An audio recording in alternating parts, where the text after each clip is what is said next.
Hello guys, कैसे हैं आप लोग। आशा करता हूँ बहुत अच्छा कर रहे होंगे। देखो, एसएससी सीजीएल 2024 में सिर्फ 60 डेज बचे हैं। मैंने एक चीज नोटिस करी है, एक 5 पैरामीटर की एक लिस्ट बनाई है। अगर ये 5 पैरामीटर आपने अब तक अचीव कर लिए, मतलब 60 दिन पहले प्रीलिम्स के आपने वो पैरामीटर अचीव कर लिए, वो टारगेट से अचीव कर लिए, तो आपका टॉप 5000 में आपको कोई नहीं रोक सकता। लेकिन टॉप 5000 के अबव कितना है, आप अंडर 100 भी आओगे, अंडर 1000 भी आओगे, वो डिपेंड करता है आपके मेंस के परफॉर्मेंस पे टोटल। लेकिन अभी अगर ये 5 पैरामीटर आपने अचीव कर लिया, आपका 101% सिलेक्शन होने वाला है। और अगर आपने नहीं अचीव करे तो ट्राई करो, एक महीने से पहले पहले ये सारी चीजें आप अचीव करके चलो, ठीक है।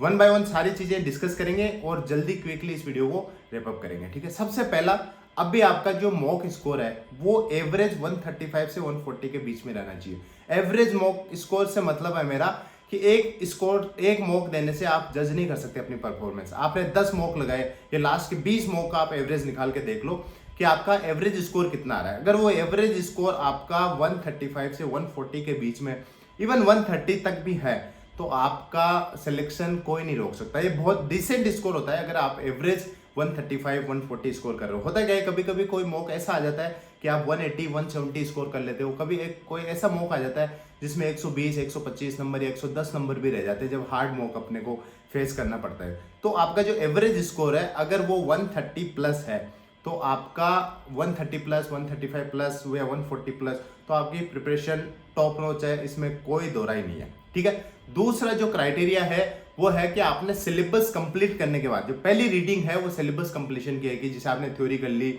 उसके बाद आपने प्रॉपर पढ़ाई करी, वो है पहली रीडिंग। उस रीडिंग के बाद आपने 2 रिवीजन कर लिए, तो ये दूसरा क्राइटेरिया है। आपके 2 रिवीजन अब तक कंप्लीट हो चुके होंगे। देखो, जो टॉपर होता है ना, इतना कुछ करके चलता है। अब जो लास्ट के 60 डेज है उसमें 2-3 रिवीजन वो करेगा, 2 फुल थोरो रिवीजन करेगा वो, और एक हाफ रिवीजन करेगा। ये बिगिनर्स के लिए नहीं है, ये वीडियो बिगिनर के लिए नहीं है, क्योंकि बिगिनर 5 क्राइटेरिया में फेल हो जाएगा। ये है उन बच्चों के लिए जो टॉप रैंक टारगेट कर रहे हैं या होम पोस्टिंग टारगेट कर रहे हैं, जिन्हें बहुत अच्छी प्रिपरेशन कर रखी है, उनका क्राइटेरिया मैं आपको बता रहा हूँ। अब तक आपका सिलेबस कंप्लीशन के बाद उसको हटा के उसके अलावा 2 रिवीजन आपके हो। तीसरा क्राइटेरिया, अभी आप कम से कम, ज्यादा नहीं तो वीक में 5 मॉक लगा रहे हो। 5 मॉक का क्राइटेरिया ऐसे मान लो। वैसे जनरली जो रिपीटेटर होते हैं या जिनका बहुत अच्छा स्कोर आ रहा है 150 के आसपास, अगर वो मॉक में स्कोर कर रहे हैं, तो मैंने जनरली नोटिस किया है वो डेली ही मॉक लगाते हैं। 7 दिन के 7 दिन मॉक लगाते हैं, उसका एनालिसिस करते हैं। तो आप हफ्ते में अगर 5 मॉक अभी लगा रहे हो, उसका एनालिसिस कर रहे हो, साथ में आप रिवीजन को लेके चल रहे हो, तो आपका 3rd क्राइटेरिया है जो आपने सक्सेसफुली पार कर लिया है, ठीक है। और मॉक कहाँ से लगाना है? मॉक के लिए आप टेक्स्ट बुक पे जाएं। टेक्स्ट बुक पे सीजीएल के इतने सारे मॉक है। सीजीएल के कम से कम आपको 254 तो प्रीवियस ईयर के पेपर मिलेंगे वहाँ पे, और 931 प्लस मॉक टेस्ट वहाँ पे अपलोडेड है। आप वो जाएं, आप वो लगाएं। मेरा कूपन कोड आप यूज़ करेंगे ट्रू, तो 12% आपको ऑफ मिलेगा। और ये जो स्कोर है ना, ये आप ज़्यादा बच्चे आपका जो मॉक दे रहे हैं, ज़्यादा बच्चे आप मॉक दे रहे हैं, वहाँ पे अगर आप मॉक देते हो तो आपको थोड़ा सा आइडिया लगेगा कि एक्चुअल में आपका स्कोर कितना आना है और कितना आप स्कोर कर रहे हो, ठीक है। ये वाली चीज़ें आपको तभी आइडिया लगेगी, तब ज़्यादा जहाँ पे बच्चे मॉक देते हैं वहाँ पे आप मॉक दे रहे हो। तो चौथा क्राइटेरिया है वो है कि आप एक एरर बुक मेंटेन कर रहे हो। एरर बुक मेंटेन कर रहे हो और उसमें कम से कम 250-300 ऐसे क्वेश्चंस आपने अभी तक लिख लिए हैं जो एक्चुअल में आपके गलतियां हैं, और उनको बार बार आप रिवाइज भी कर रहे हो। ये एक चौथा क्राइटेरिया है, बहुत इंपॉर्टेंट क्राइटेरिया है। बहुत लोग इस चीज को मिस करते हैं। जो टॉप स्कोर आपका आएगा ना, ऐसी चीजों से आएगा, क्योंकि जो एक नॉर्मल मिस्टेक होती है जो हर कोई कर रहा है, ठीक है, उसको आप कहीं ना कहीं करेक्ट कर लेते हो। एक नॉर्मल चीज है, जैसे सिली मिस्टेक हो गई, कैलकुलेशन मिस्टेक हो गई, या आपने एंटोनिम को सिनोनिम पढ़ लिया और वहां पे एरर आपने मिस्टेक कर दी।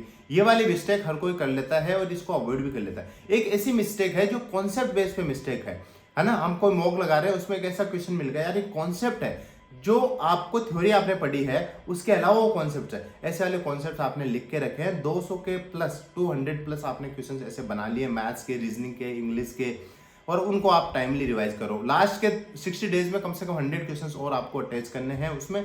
और ये वाला है चौथा क्राइटेरिया, जो आपने पास कर लिया है तो मान लो आपकी प्रिपरेशन है ना टॉप नॉच की है, कोई आपको इसमें रोक नहीं सकता। उसके बाद जो 5वां क्राइटेरिया वो इंपॉर्टेंट है, अभी अचीव करने में सबसे ज्यादा डिफिकल्टी इसी को हो रही है, वो है आपका अभी 30 प्लस स्कोर आ रहा है जीएस में। जीएस को अब आपको टाइम ज्यादा देना है। अगर आप टॉप लिस्ट में आना चाहते हो, आपको पता है आपकी मैथ्स, रीजनिंग और मैथ्स, इंग्लिश और रीजनिंग, ये तीनों सब्जेक्ट आपके टॉप नॉच हो जाते हैं। जो टॉपर होते हैं ये लगभग इनमें 95% प्लस स्कोर करते हैं। वो एकमात्र जहां पे लैग करते हैं वो जीएस। अगर आपका 30 प्लस प्रीलिम्स के लिए स्कोर आ रहा है अभी मॉक में 30 प्लस जीएस, तो आपका ये पांचवा क्राइटेरिया फुलफिल होता है। अगर नहीं होता है 30 प्लस तो मेक श्योर करो कि ज्यादा से ज्यादा एफर्ट आप जीएस में मारो। लास्ट के 2 महीने में जितना एफर्ट जीएस में मारोगे उतनी इन्फॉर्मेशन आपको रिटर्न रहती है। और होता है क्या है कि जो मतलब बहुत पहले हमने जीएस पढ़ ली है, जीके ऐसी चीज है बहुत पहले पढ़ ली तो इतनी ज्यादा याद नहीं रहती। जो लास्ट के समय में जो रिवीजन होगा, लास्ट के समय में जो इन्फॉर्मेशन हम पढ़ेंगे वो ज्यादा से ज्यादा याद रहेगी। तो उन तीनों सब्जेक्ट्स में आप बहुत अच्छा स्कोर कर रहे हो, तो अब जो आपका समय है वो ज्यादा जीएस में जाना चाहिए। और जीएस का स्कोर ट्राई करो कि 30 प्लस अच्छा स्कोर है। एवरेज स्कोर बता रहा हूँ, ऐसा नहीं कि एक बार अचीव कर लिया 30 प्लस तो हो गया काम, नहीं। एवरेज वही आप 20 मॉक या 10 मॉक का एवरेज निकालो, इसमें 30 प्लस अगर जीएस का स्कोर आ रहा है तो बहुत अच्छा इसमें आपका चांस है। और मैं बता रहा हूँ अगर ये पांचों क्राइटेरिया कोई फुलफिल करता है तो उसका सिलेक्शन कोई नहीं रोक सकता। एसएससी के ये एक बेसिक स्टैंडर्ड्स है जो मैंने अपने फील किए। ये बेसिक स्टैंडर्ड अगर आप पार करते हो तो एक्चुअल में ऐसी ही परफॉर्मेंस आप एग्जाम में करने वाले हो। ऐसा नहीं है कि आपके मॉक में कोई और स्कोर है या एग्जाम में कोई और स्कोर है, सेम स्कोर आएगा। सेम एफर्ट के साथ, सेम मेहनत के साथ आप अगर एग्जाम में भी परफॉर्म करते हो, कोई अनहोनी नहीं होती है या कहीं कभी कभी ऐसी कोई चीज़ें हो जाती है जिसकी वजह से हम एग्जाम में परफॉर्म नहीं कर पाते। लेकिन अगर ऐसा कुछ भी नहीं होता है, सब कुछ नॉर्मल रहता है, तो आप 101% आपका सिलेक्शन होगा और कोई नहीं रोक सकता उससे। ठीक है, इतना ऐसा करता हूँ।